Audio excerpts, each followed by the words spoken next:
I'm going to allow everyone to log in and get ready.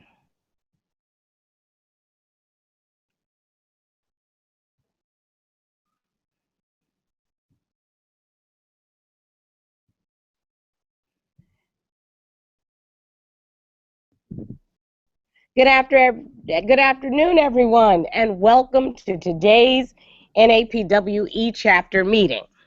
Yeah, in case you haven't noticed, I'm in a different location. Last eChapter meeting, I asked you to forgive my very casual, no makeup attire because I was sick. Well, today, I've taken that quote casual, no makeup attire to another level. You all know how I'm always bragging that our eChapter virtual meetings can be done from anywhere, having done them in an airport lounge, in the car on the way to the airport, from our New York office, from our LA office, from our Chicago office, from my home office, and even from my sick bed. Well, today I'm doing our eChapter meeting from the middle of the Caribbean Ocean, as I am on the annual girls' trip with 9 of my longtime girlfriends.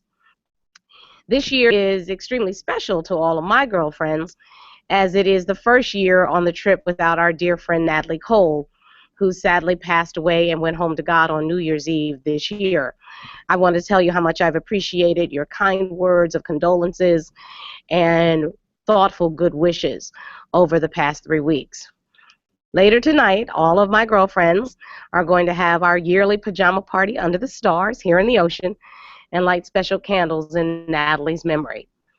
I know how important friends are in our lives, and women friends can be the difference, really and truly, in you succeeding and not. Natalie was one of my dearest friends in the world, and I'm so glad that I get to interact with my NAPW friends. I've said many times that interacting with our NAPW members is really my favorite part of being president of NAPW. So there was no way I was going to miss participating with you today. And so I'm pleased that I could share this very special day with all of you, my new friends. So now let's get into our eChapter agenda for today. I cannot tell you how pleased I am with the growth of our eChapter and the tremendous engagement we've had from all of our members. It is simply phenomenal. So you got to keep this momentum going. I want to encourage the members in your network to join the eChapter. Invite them to view our past meetings and let them know how your participation in the eChapter has impacted on you on a personal and professional level. We have literally captured lightning in a bottle with our eChapter with over 10,000 members. And I want all of our members to experience the powerful networking that is available at our bi-weekly eChapter meetings. Today's topic is one that is really near and dear to my heart. I'm a firm believer that no one succeeds alone. We all have someone who helps us along the way by acting as a mentor. For me, I was fortunate to have several throughout my career, 2 in particular. When I was a practicing attorney and a legal correspondent, my mentor was the one and only Johnny Cochran, the famed lead attorney from the O.J. Simpson murder trial. During my television career as a talk show host, Barbara Walters, a trailblazing journalist in her own right, was indeed my mentor. Sitting to her right offered me more in the way of advancing my career than probably anybody who has ever impacted on my career. And both offered sage advice and honest counsel to me during my legal and television careers. I can truthfully say that I would not have achieved the success that I have without the guidance that each one of them provided. Mentors are invaluable to our professional success, and I recommend that each woman have one and consider being one to help someone else along their career path. So today's eChapter meeting will focus on mentoring. The panelists for today's meeting will share tips on how to get a mentor, the benefits of having one, and how to become one. Louise Newsom, our National Director of Local Chapters, will introduce you to our panelists shortly. You're also going to meet 3 outstanding VIP members in our VIP Spotlight segment, and they are inspiring in their own way. I cannot wait to hear their stories of success. And finally, I want to remind you to be sure to participate in the polls that will appear throughout the meeting. This interactive aspect of the eChapter meeting gives us some great insight on our attendees and your thoughts on some very important topics. They also help set the agenda for future eChapter meetings. So now it's my pleasure to introduce Louise, who is also the president of our New York City chapter. She and her team spearhead our eChapter, and she will facilitate today's meeting. So, Louise, I've got my Caribbean drink. I can't wait to do the network. Well, thank you, Star, and thank you for sharing your gorgeous backdrop. And welcome to NAPW's very own eChapter. And actually, Star, I just want to update you that we actually have 11,350 members who belong to our eChapter. And today, our highest ever registered, 1,600 members for today's event. So congratulations, I'm sure. Whoa! I knew you were going to come on Bravo, and say cheers to that. Got it, I'm sorry. Cheers, cheers, cheers. Cheers to that. Absolutely. The eChapter in its first quarter has been pivotal as a first stop for many of our newest members, with around 50% of the attendees being members within the past 6 months. As a proven, valuable addition to our member benefits by its consistent and growing engagement, and often a first introduction to the in-person networking we also offer around the country, showcasing our chapter presidents in the spotlight, as a panelist, or as an attendee introducing themselves to you in the chat room. It could be said its success is due to the fact that our eChapter is solely member-driven, showcasing the wealth of knowledge and diversity of professional women who belong to NAPW. That being said, I welcome our return attendees and an especially warm welcome if you're joining us for the first time today. I encourage you to be connecting with your fellow members and, of course, asking questions along the way today throughout our event. You will see in the chat bar on the right side of your screen, and if you want to specifically ask a question or make a comment today, please click the little arrow in the chat box where you type and click Ask a Question. This will highlight your questions and enable me to bring you into the conversation with our panelists. We also have in attendance today some additional corporate moderators to assist you or just chat with you along the way. They are Talia Cardiello, Director of Membership Services, Samantha Picorni, Local Chapter Manager, who'll do her best to offer technical support if needed, and Kim Brown, National Director, Editorial and Communications, who will be inviting and encouraging you to chat with each other and ask questions and make comments to share with our panel. Please understand that we might not be able to go through all the questions today and appreciate your patience and understanding. You will also see, as Star mentioned several times during the event, a poll pop up on your screen. Please take a minute to answer the questions as we will share the results during the panel discussion. Also, post-event, there will be a short survey sent out to with the recorded version of today's event. Please take a few minutes to fill this out. Your feedback is important to us. The agenda for our event today is that we'll be showcasing 3 VIP member spotlights before we invite our panelists on to share with us their professional insight on how to find the appropriate mentor and how mentoring fits into the infrastructure of a professional women's support system. So for our first spotlight today, I'd like to introduce to you Cynthia Denny. Cynthia is a former 24-year civilian litigation paralegal who now offers legal and business services, identity theft protection and restoration nationwide for families and businesses through a disruptive legal model, Legal Shield. As a former bookstore owner, she knows the challenges of business ownership, and Cynthia has worked with small business owners since 2011 as a business strategy consultant.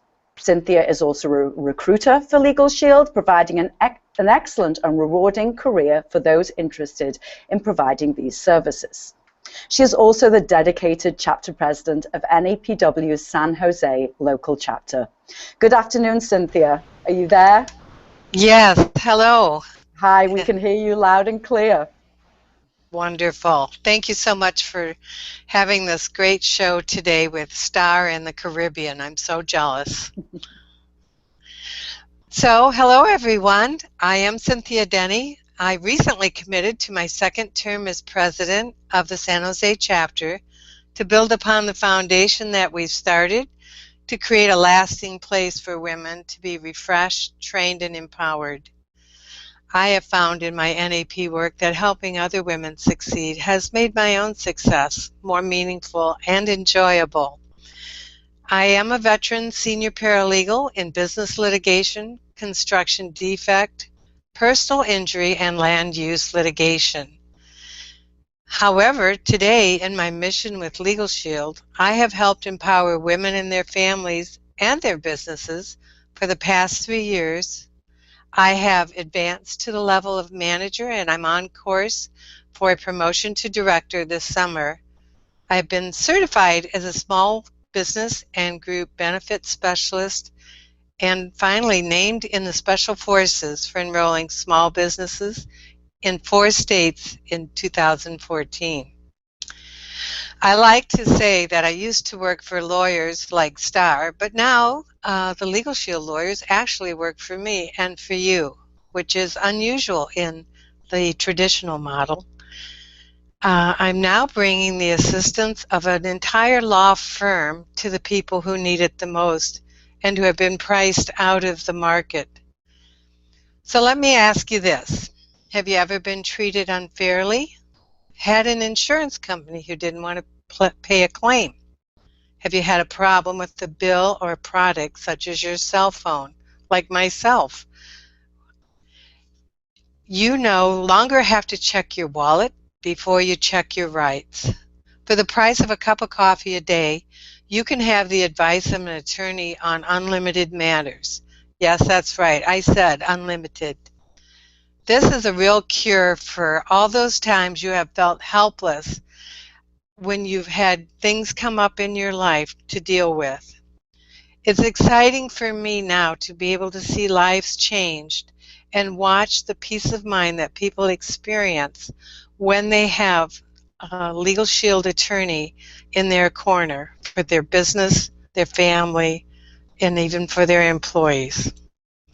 I'd like to offer all of you NAPW members nationwide for the entire year of 2016 during my second year as president to celebrate and offer you a free enrollment in Legal Shield for the enrollment fees to get you started in any level that you would like to be. So in closing, I'd like to say this. Remember, when you have a problem, don't call your mother. Call #LegalShieldSin. Thanks, everyone. Thank you, Cynthia, and thank you for your dedication to NAPW as a chapter president.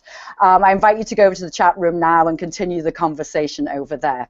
So for our next spotlight, I would like to introduce Dorcas Roars, President, Managing Partner at Barber's Farm Distillery. Her skills and areas of expertise include interior design and architecture, receiving her BFA from Syracuse University. She is currently involved with CREW, American Distillery Institute, LODE, Ladies of American Distilleries, and started Barber's Farm Distillery with her 2 nephews, Elias and Ford Barber.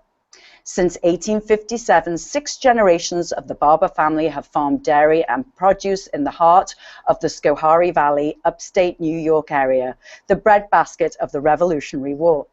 As one of the only American distilleries growing its own potatoes and using its own spring water, the superlative quality of their ingredients produces only the finest vodka, and the Barber family tradition of excellence continues. 1857 vodka is made in small batches, handcrafted to attain a perfectly smooth and creamy flavor. Dorcas, sounds delicious. Are you there? Come online and join us. Yes, I am. Hello, everyone. Hi, Dorcas. Thank you for the wonderful introduction. And Star, I love those glasses. I need a pair. Here's my statement basically is, how did an interior designer go from being a designer to building a distillery? And that's basically jumping off a cliff. I'm going to be talking about the genesis of the idea, the impact of the law change, and what makes it possible for us to do this, and then mentoring at the end. Leaving a job of 11 years and so many years in the business, I decided that I wanted to design a product that sold itself. But I didn't want to do furniture. I didn't want to do lighting. So fortunately, I had my nephew, one of my now partners, Ford, over for dinner. And I told him my situation. He said, well, Mom and Dad have always wanted to do potato vodka, but they're farmers. They don't have time. I said, I've got the time if they want to do it. So that started a 3-year-long discovery. First year, going to different distilleries and educating myself, and then the second 2 years, building the distillery. Sorry about that. So then from there, and the nice part is we just opened up the distillery in October of last year, and we're selling it now. But getting to the law change and why we're able to do this, back about 11 to 12 years ago, Ralph Enzo and Brian Lee worked with the New York State legislature to change the distillery license cost from $65,000 to $2,500. Huge difference. And they also developed a new category, farm distillery, which meant that the farmers could grow their own produce and process it and sell it. So we didn't have to go through a distributor or anything like that. That opened the floodgates, and the distillery, the craft distillery market just went crazy. This then comes to mentoring. And with mentoring, ask people to help. Leave your ego at the door. You're going to learn something. Every little bit helps. To start a business, I don't know how many people are starting or not, but the business plan is one of the most important things because it makes you think about what you have to do. It gives you the pitfalls that you have to look for. The most difficult thing is going into a business and not knowing what you need to know. Also, the estimated costs of everything. Triple it. Definitely triple it. And then become friends with your local bank. Huge. They have an invested interest in you. Now, what I need you to do is I need you to go online after this program and go to www.1857spirits. Here you go. Yes, I am pumping it. But we have a store online that you can buy the product online. They can ship around the country. We do have limited product, but because we are a small batch distillery, but we can always keep helping. And the invitation goes out. Please visit us up in Middleburg, New York, at our farm stand and tasting office. And one of the greatest things that a visitor said was, "This is the best road stand ever. I can get my V's, my vegetables, and vodka." So come on along. Thank you. You're welcome. Absolutely wonderful. I can't wait to try it. Absolutely. I'm a big vodka lover and fan myself, so looking forward to going online and purchasing my vodka today, my 1857 vodka. So anyway, we need to move on to our last spotlight for today. So Dorcas, if you can go off camera and mute. Absolutely. Thank you. I'm introducing Susan O'Mahony, whose professional title is Chairman of the Board at Kelly Kicking Cancer. Her skills and areas of expertise include registered nurse, event organizer, resource expert. She received her BSN from SUNY Binghamton. Susan is drawn to and passionate about charitable organizations, fighting cancer, homeschooling, and Girl Scouts. She chaired Relay for Life for the ACS for 12 years, then worked with Derby for Cancer for 2 years. But sadly, since her 21-year-old daughter passed away from brain cancer last year, she has started a nonprofit called Kelly Kicking Cancer. Susan is determined to raise awareness and money for research to beat this disease. A warm welcome, Susan. You can come online and unmute yourself. Okay, can you hear me? Yes, I can. Okay, thank you so much for your warm introduction, Louise. As Louise stated, I'm the chairman of the board for a nonprofit called Kelly Kicking Cancer. I also teach about 50 high school homeschoolers English and history.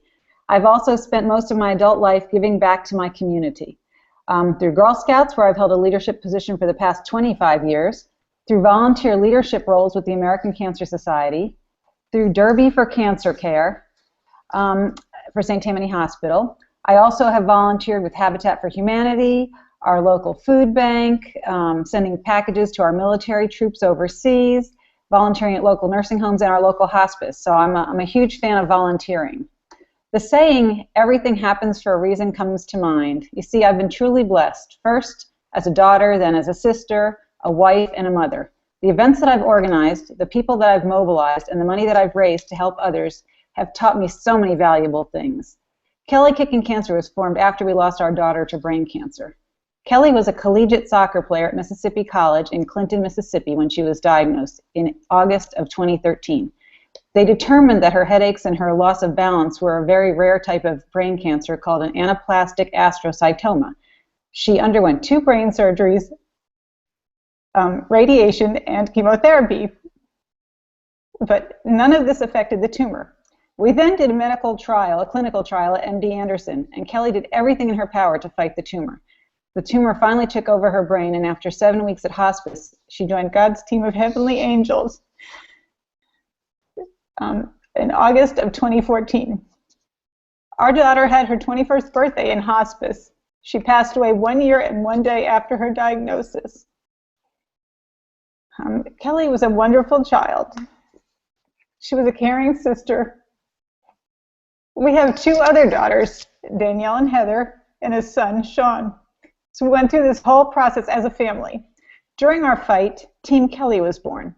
Because Kelly played sports, she was involved in many clubs, and she was a Girl Scout from kindergarten through high school. She even earned the Girl Scout Gold Award in 2012. She had a huge circle of friends that rallied around her and became her team. Through social media and a growing email list, we kept everyone up to date on her condition. Team Kelly really helped me cope. I was able to put my thoughts and my feelings into words on a new Facebook page, Prayers for Kelly O'Mahony. The outpouring of love and sympathy that came from that page helped me through this journey. So many people that were going through similar circumstances or had already gone through it reached out to me and gave me comfort. In turn, I discovered that I was helping others through my sharing. It was all a huge part of our healing process, and I wanted to carry it even further. I've even been asked to publish it in book form, and I'm still thinking about that. If you ever experience loss, you know that there's a real hole left in your life. We discussed what we could do to honor her memory and to create a legacy for Kelly. All of my work as a volunteer and organizer gave me purpose. Kelly Kicking Cancer was formed in March of 2015, we received our nonprofit status in July of 2015. We were determined to fund research to eradicate brain cancer.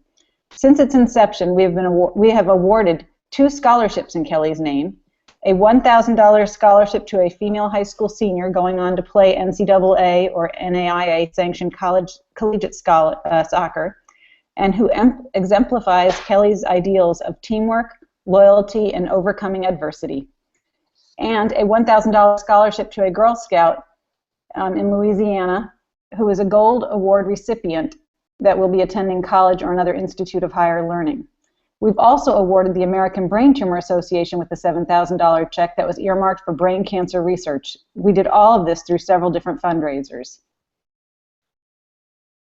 Our goals for 2016 include donating at least $20,000 to brain cancer research.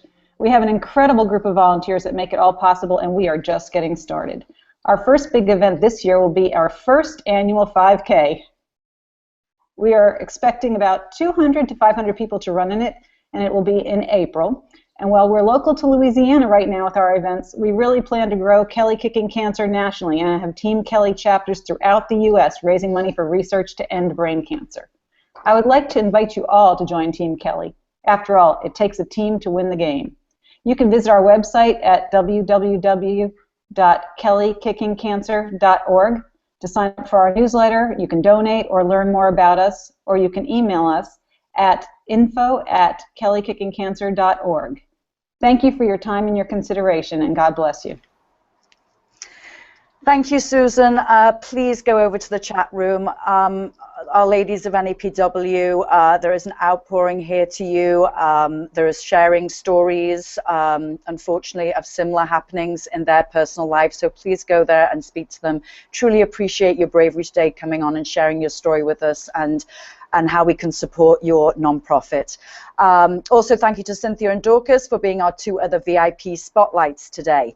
So January, besides being Financial Wellness Month, which was discussed at our last eChapter event, January 13th, is also Mentoring Month on the Foundation calendar. Today, with our panelists, we're going to discuss from their professional point of view and personal experience how to go about being a successful mentor or how to find yourself the appropriate mentor. So let's move right ahead, and I want to introduce you to our first panelist. Lauren Nikai Harry is a native of Connecticut, but moved to Washington, D.C. in 2008 to attend Howard University School of Business, graduating in 2012 with her BA in marketing. She is a visionary, entrepreneur, and trailblazer with the ultimate vision of empowering individuals to live to their full potential. During her academic year, Lauren Nikai gained experience and employment with the Howard University Radio Network as a student leader and manager, board operator, producer, and direct seller. During her time with the network, she received her certified radio marketing consultant credential through the Radio Advertising Bureau. She also worked with Sony Retail in Pentagon City, Virginia, receiving top seller, reaching sales over $500,000 in a year. While working in direct sales for Howard University Radio Network, the opportunity was presented to exercise her expertise in assisting local business owners with the development of their businesses and marketing practices. Based on this opportunity, Click Consulting became a registered LLC in the District of Columbia in September of 2013. Lauren is also the dynamic chapter president of the Washington, D.C. chapter. Good afternoon, Lauren. So glad to have you here today on the panel. You can come on with us. Hi, Louise. Hello, ladies of NAPW. It's a pleasure and honor to be here with you today. Wonderful to have you here. So for our next spotlight, I have Sarah Solomon, who is the president and CEO at Solomon Productions. Her skills and area of expertise include video content marketing and development. In December 2014, she received the Rookie of the Year award from the International Association of Exhibitors and Events. Sarah's goal is to continue to grow her business and to be able to provide opportunities for young professionals coming out of school. She received her BA from the University of Central Florida in radio television, and she worked in local news, radio, and has been doing corporate video production for the past 5 years, serving as a producer and on-camera personality before starting her own video production company. Sarah is also involved with the International Association of Exhibitors and Events, Young Professional and Women's Committee, and the Professional Convention Management Association. Sarah is passionate about charitable organizations, a board member of Orlando Outreaches, and mentoring young adults aged out of the foster program. Good afternoon, Sarah. Come on with us. Hi, ladies. How are you? I'm so excited to be here. I love reading all the comments on the side panel here. People are joining us from all over the country, which is awesome. Absolutely. It's absolutely wonderful, and it's just unbelievable the chat that's going on. It's moving so fast. Now, our third panelist today, Beth LeBlanc, who works for NASA, unfortunately lost her voice. So she is unable to join us today. We will certainly have her back on at a later date. So that being said, I do want to welcome both of you. I'm glad that you can be here, ladies, with me today. And I'd like to get started with a question for both of you. So our attendees can understand your knowledge in this area. Explain to us the experiences you've had personally as a mentor and or a mentee. And we'll start with Lauren. Hi, yes. So mentors, I have several mentors that I've looked up to and has helped me to become the woman I am and make the career choices that I've made. Ever since I was 14 years old, in taking marketing classes, my teachers, mentored me and helped me through DECA to compete in case competitions and to achieve excellence. Small business owners and our small city of Meriden gave me opportunities to learn what marketing was really about, and to have that experience. Being a mentee has meant so much to me through my full career, and it's also been an honor to return that to younger high school students and even some of my colleagues in college. While I was at Howard, Howard has a great program for the School of Business called 21 CAP, and we had an opportunity to mentor about 22 individuals through their freshman year. So that was an awesome opportunity as well. So Lawrence, you're saying that you started mentoring when you were in university? Yes. Mm-hmm. Yeah. Yeah, no, look, I mean, always, right? And bringing the people that maybe are younger or less seasoned than you up through the ranks by sharing your expertise. Oh, definitely, yes. So, Sarah, what comments, or tell us about your mentoring experience or being a mentored? Sure. So I have had an experience of being a mentee as well as a mentor.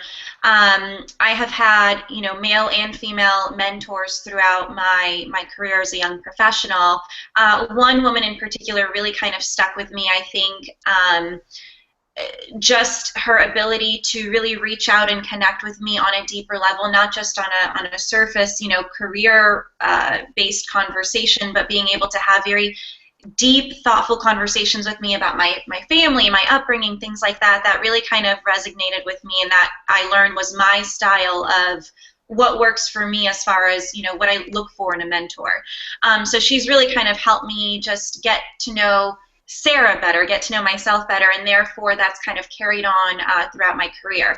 On the flip side, as you mentioned, Louise, I also work with currently with a young lady who has aged out of the foster care system. So that has actually, that whole experience of just being her mentor, I mean, these kids really have no true guidance, from helping her with finances, looking for, classes to take in college, grocery shopping. I mean, little things that we take for granted. That whole experience of actually being a mentor to someone has, in return, really taught me more, I think, than I could ever learn from anyone else. Mercedes, the young lady that I mentor, has really just kind of opened my eyes to a whole new avenue of what mentorship means, and how valuable it is.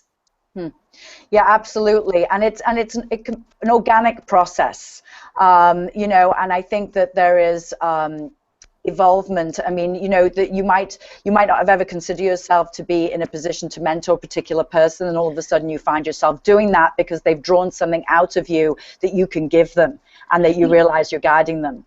And it's so true. I mean, I come from such a solid family. I'm very blessed to have both amazing parents in my life, my mom and my dad, and being so close to them. So, growing up, I thought to myself, well, I have a strong foundation. I could just pick up the phone and call mom and dad, from my college dorm room and figure things out. And I don't really need to seek an outsider to necessarily guide me, in a sense. But, this particular woman kind of walked into my life, and from there I was like, oh wow, it really is so important to have mentors outside of your family, whether you have, parents, brother, sister, husband, whatever, spouse, whatever, and just kind of get someone else's perspective that really truly fits your mold. We just ran our first poll question, and it was, have you ever had a mentor before? And it's interesting because it's basically half and half. I mean, it's like 58% say yes and 42% of our attendees say no. But I wonder, if maybe some of these attendees who say no don't even realize that they've had a mentor, that it might not be so finite, as I mentioned, more organic, that they have someone in their life who's guiding them just through friendship and just being there for them versus seeking out that professional person. So Lauren, I mean, obviously our title today is mentoring and how to ask for help. So you're in the consulting arena. Tell us a little bit about how to ask for help, and then more importantly, the right help, and also share with us the difference between mentoring and coaching. Sure, Louise, thanks for that. And you brought up a few different titles. So we have coaching, consulting, and mentoring, right? So we'll touch on all three of them. And asking for help is so important. That's actually one of the biggest struggles I had coming into entrepreneurship. I was used to having people guide me and help me a little bit throughout the way, but it was nothing that I've ever had to explicitly ask for. But one of the things that I learned through life is when you really need something, like I guess that there's that saying, closed mouths don't get fed. So when you learn to ask for help and being able to put out those specific requests, those are the only points in times when you're able to really achieve those things that you want in life. And that was a very important lesson that I had to learn pretty early on. And then you brought up an important word, coaching. So there's a distinction between consulting and coaching. Consulting, yes, you can ask for help, and a consultant will help you identify those problem areas, break them down, put together processes, and help solve your solution. A coach would work with you in a different way, where we're looking at who you are as a person, who you're being. Coaching in theory is what you call an ontological study. Ontology, or the study of ontology, is the study of being. And all three concepts kind of get molded together, like, okay, well, I need someone who gives me advice, I need someone who helps me to achieve my goals, I need someone who's kind of that forefront and that visionary. And Louise, one of the things that you said is kind of having those organic relationships. And sometimes in those organic relationships, you'll find people that will be there with you through the whole process, and part of them is a coach, and part of them is a mentor, and part of them is a consultant. However, through time, you can kind of distinguish the three of them and find out what would be better for those paid-for services versus some of those more organic relationships. Yeah, actually, it was one of our attendees today asked, on average, how much does mentoring and coaching cost? So just to explain what you said, I mean, they're very different, and coaching with its more finite workings versus this relationship of mentoring, and maybe it's just one area, or maybe it's personal too, because obviously we often need coaching personally to be able to succeed professionally, because we're putting up certain roadblocks along the way.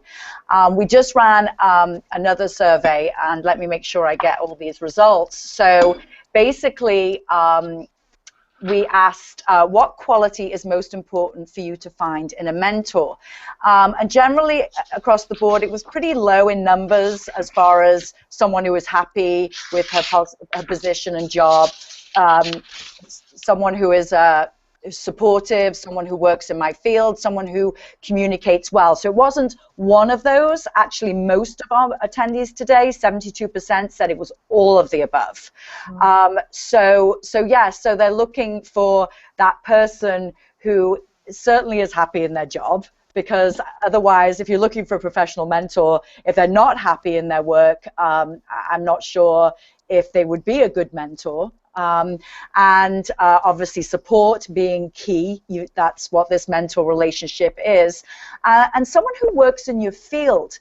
Now, I want to ask both of you about that, because that's interesting, because I know that I've mentored others, and I have not been in their field. They've come to me for other reasons. So, Sarah, what would you say about that, the importance of them being in their field?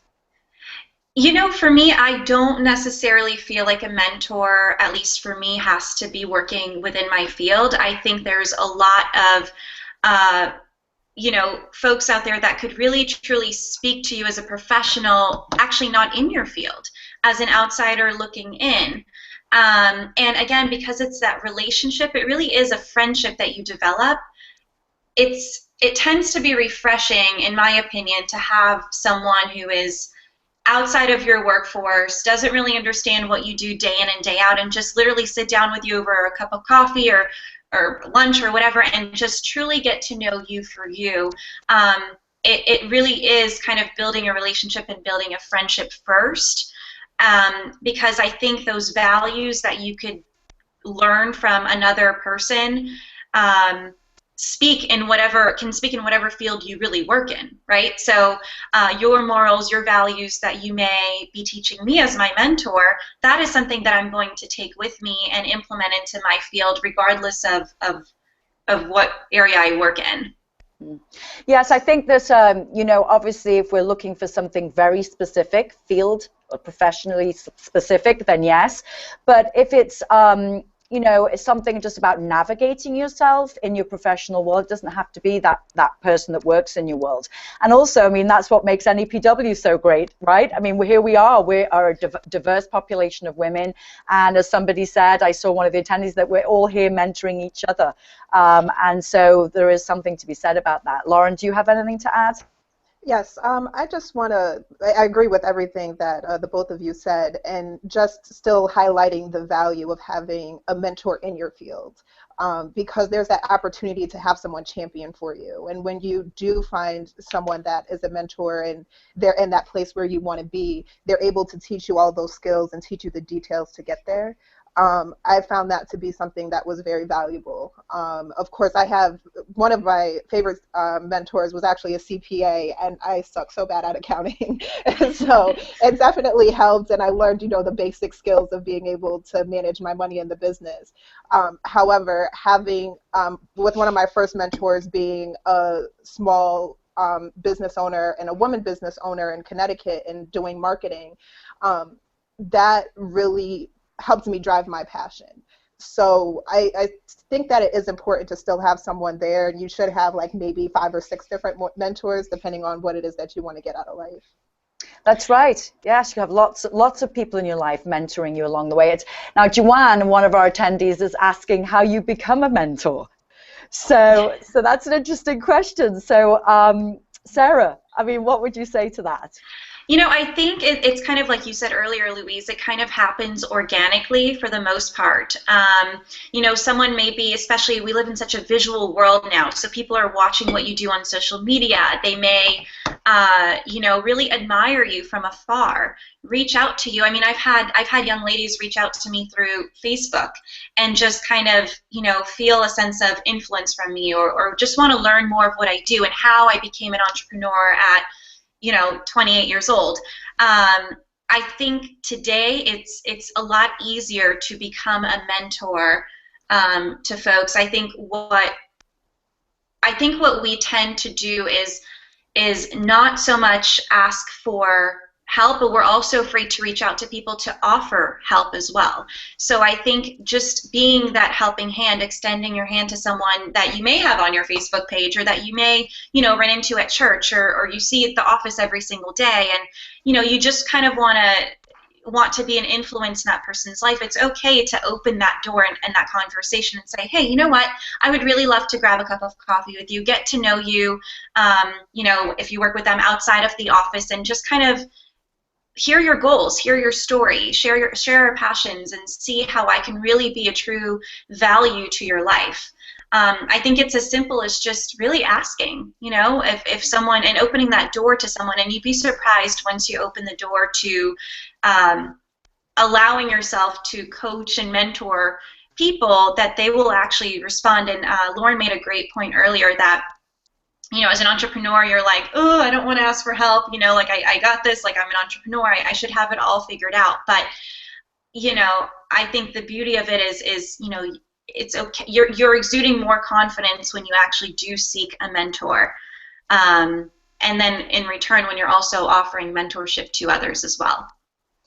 That's right. I mean, for Joanne, I mean, she should certainly, if she sees somebody that's struggling with anybody, if they're struggling with something and you know that you can help them, you can speak up and offer that assistance. Lauren, anything else to add here? Yeah, definitely. Sarah brought up a great point in saying it's a great opportunity to offer your help to others. And I think a large part of that is being present and being open to the opportunity. one of the things that I kind of found pretty interesting, this actually happened recently. I had a phone call with someone who I actually consider a best friend. You know, we went to college together. She was almost a roommate in a sense. And she said, "Hey, Lauren, you know, I've always looked up to you as a mentor." And I was just like, wait, what? We're best friends. Why would you look up to me as a mentor?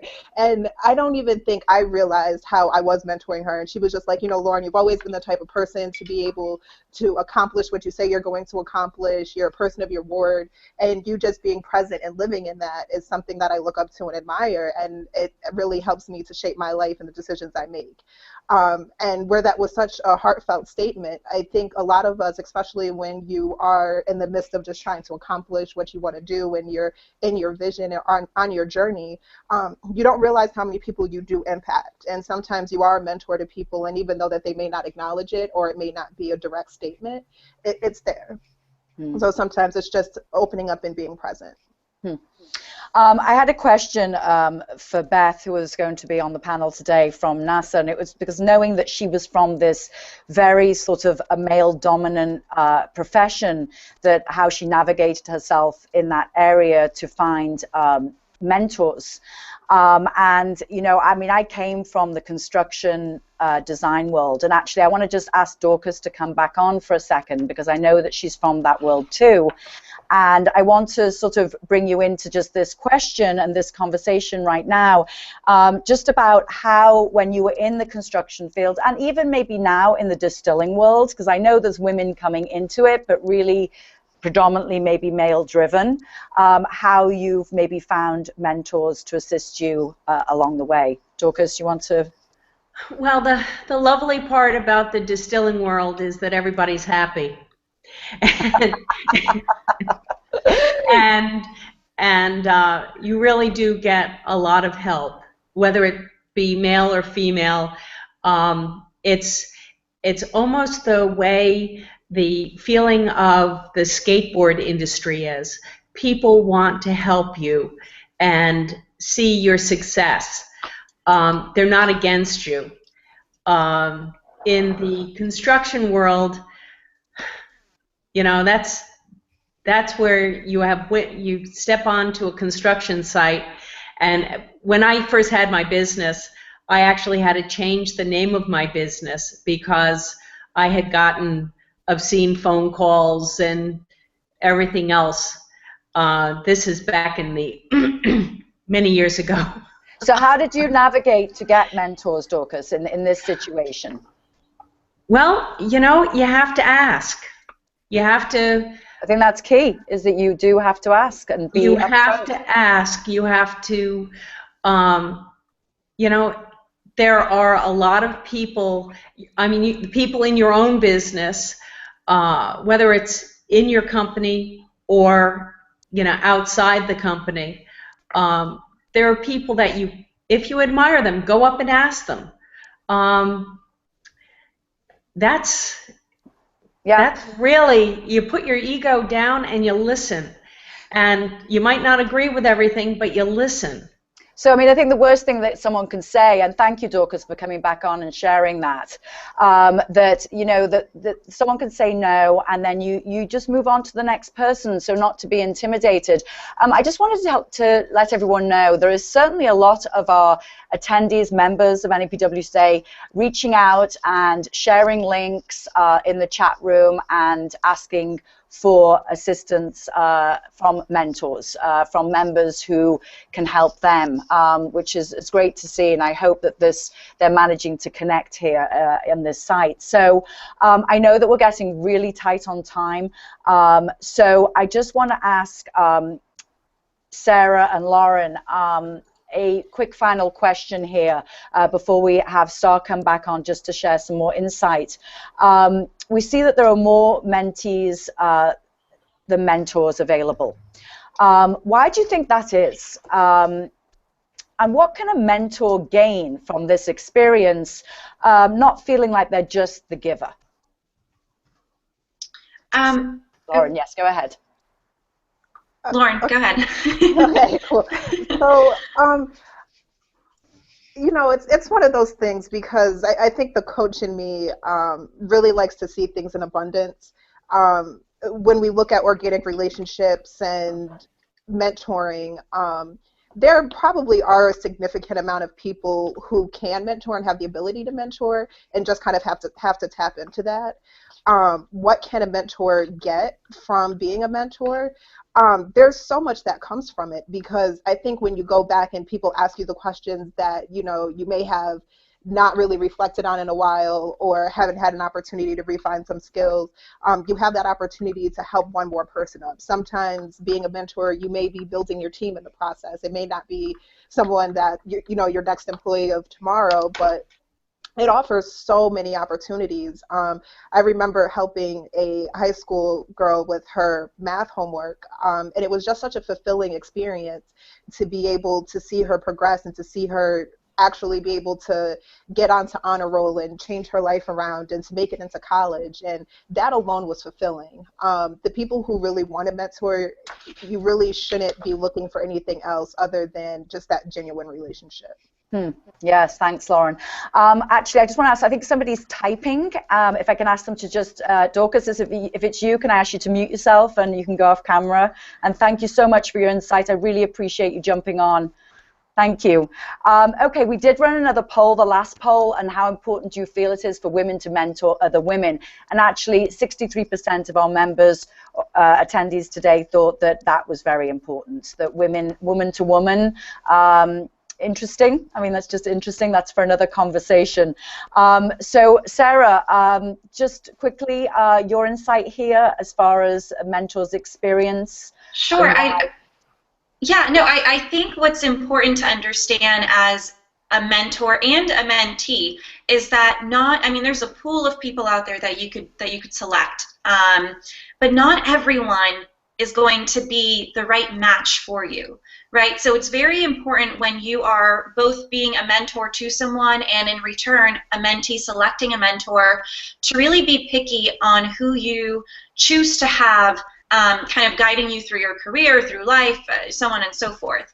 I don't think it's just one of those things where you say, oh, great, I have a mentor, this is awesome. And, it really has to be someone who speaks to who you are and what your goals and values are.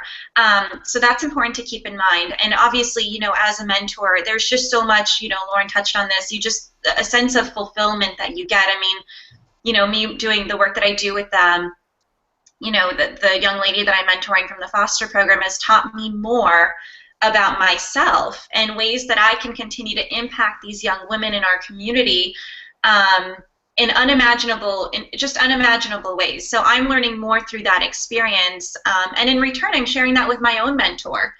So we're kind of just building this beautiful relationship in a triangle, if you will, and that's what happens. We all just help each other. But it's just, my whole thing is just being authentic to who you are, knowing your brand, knowing who you are, and from there selecting the right people. It's like a relationship, the right mentor and mentee to have in your life. That's right. I love what you said about, that you learn from being a mentor. I mean, it's true. I mean, that little role of mentor-mentee can flip in a second. Totally. Yes, and that's the wonderful part of a relationship, and that's what it is. It's a relationship. And actually, Joan, one of our members, asks, how do you go about properly asking someone to be a mentor? Lauren, do you have any thoughts on this? Well, I like to just be direct and explicit, like, hey, can you be a mentor? Sometimes you really just have to ask the question. That's right. And it depends, like when you ask that question, I think it's also important to be clear what you're looking for from that relationship. If you're looking for a mentor to give you guidance to be in a certain place, like, hey, I need you to be able to help me get here. Or if you're looking for someone to just help make your life complete, you should explicitly say that. And I think that it is important to know what it is that you look from all relationships and have that conversation. Yes, I think you're right. And I think to actually just quickly, Sarah, because I do want to touch on that personal brand, because I know you and I talked about this, is that, that how important it is to know yourself so that you can ask finitely for what you're looking for, because then that person's either going to say, yes, I can help you, or no, I can't.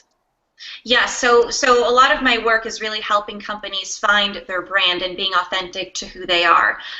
Once you establish who you are as a company, as a person, and your company culture overall, then you can identify a better mentor or become a better mentor to someone else. I truly think that you are not ready to mentor someone if you yourself are still kind of uneasy and unsure of who you are, because that's what it's all about, you know. So it's establishing yourself as a brand, really be authentic to yourself, and then from there you could go and select more so kind of like what Lauren said. Okay, so I want this kind of mentor for my career goals. I want this kind of mentor for personal, you know, relationship growth or whatever. So you really kind of have these, you compartmentalize really and identify the unique qualities that you want within a mentor just by understanding your brand. So they really do correlate and work hand in hand. Thank you. I actually just want to see if Star is still with us and she can come back on live with us. Star, are you there? I am absolutely here. I've been keeping up with everything, and I am ready to give you my last-minute mentoring tips. You know what, Star, I just want to actually let you know that Monica, one of our attendees, said how you distinguish between a mentor and a sponsor, and I know that this is your key area here. Oh, absolutely. The one, before I even give you the tips, there's a big distinction between a mentor and a sponsor. A mentor is the person that you can share all your hopes, dreams, aspirations, fears, insecurities with.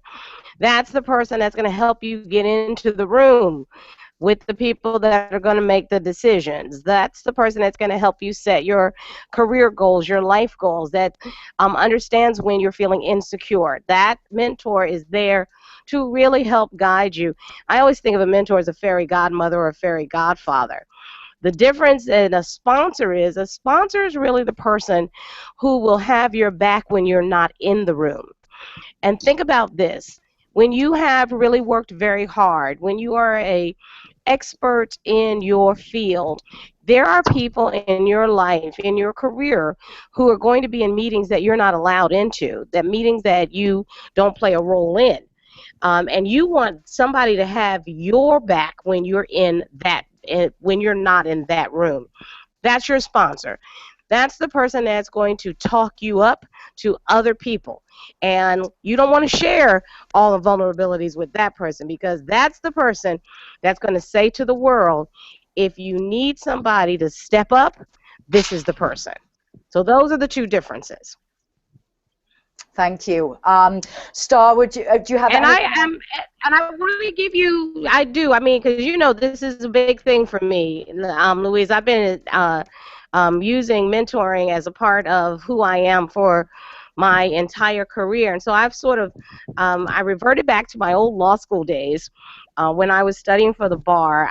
The way I could remember things was through mnemonics. And so I always come up with a mnemonic to help me remember what my goals are. And so the clear mnemonic for mentoring is mentor. And let me give you just what it stands for, at least for me. The M is be clear why you want a mentor. So the M is mentor and why you want to meet with that mentor. Mentor and meeting. You need to define what type of help you're looking for in a mentor. Are you looking for someone with similar skills or someone with a very different skill set who can coach you? Are you looking for someone who has gone up the corporate ladder and can advise you on the ins and outs of corporate politics? Be clear on why you want that mentor and why you're meeting with them. That's the M.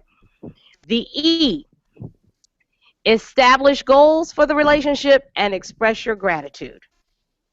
Discuss and agree on the goals of the relationship and what you personally are going to make it a successful venture, or how you're going to do that. You want to review those goals from time to time and be sure the relationship is working. And if not, you got to adjust and refocus. And then know the other E is to express your gratitude. Your mentor is likely to give you a lot more than you do in the relationship in terms of time and contacts. So be sure to express that you value and appreciate your mentor's guidance.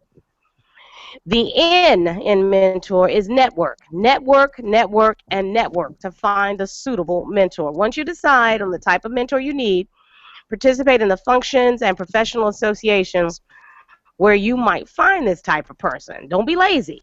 For example, you want to scour your Chamber of Commerce events, you want to show up at your NAPW events, the alumni, professional associations, and even your own company. And if you do choose someone from your own firm, it's best to select someone other than your direct supervisor. So that's the N. The T. It is about building trust, and managing the expectations as well as varying the activities you do together so you don't bore everybody. Mentoring takes time and implies sacrifices for both people being mentored and the mentee. The mentor and the mentee. I want you to be respectful of your mentor's time and the other priorities in her life, such as family and travel, community activities. You want to avoid any trust-breaking behaviors, such as canceling appointments, not following through on the leads and contacts given to you by your mentor. If your mentor introduces someone, you make sure you follow up. And there are numerous activities that you can do with your mentor. You can talk about your past experiences, your goals, your plans, your skills development, and attending meetings or conferences or even other events. You can do what I'm doing right now, an annual girls trip. You can also shadow your mentor at work and exchange and discuss written materials like your resume or an article one of you has written. I'll confess, there's not a piece of paper that goes out under my name that I don't send over to Kim to make sure she looks at. Make sure that I've crossed every T and dotted every I so that I look smart and sound smart. That's what having a backup is. The O, one is not enough. You can establish multiple mentoring relationships with individuals who can help you grow in different aspects of your life. I shared with you in the beginning, Johnny Cochran and Barbara Walters. I want you to think of it as building your own personal board of directors, okay? Also, don't underestimate the value of peer mentoring and someone at your level who has complementary skills and experiences. Even if you think you're on the same level, you can really learn a lot from others' previous experience. And the R, the final, is be respectful of your mentor's time. Don't overburden your mentor by demanding too much time or too many contacts. Understand that the moment you decide you need information might not be the best time for her or him, so be patient. You want to talk with your mentor to determine the lines of communications that will work for the both of you. And you will, when you meet face to face or communicate through emails or text messages or Skype or what have you, make sure that works for the both of you. So this is a real relationship. Start to think as mentoring as a valuable part of your career success. I know it has been for me. Thank you, Star. That's a really wonderful way of completing the conversation today. Thank you again for coming back on. If any of our attendees have further questions, please feel free to reach out to any of our panelists today via email. Their information is on the PowerPoint.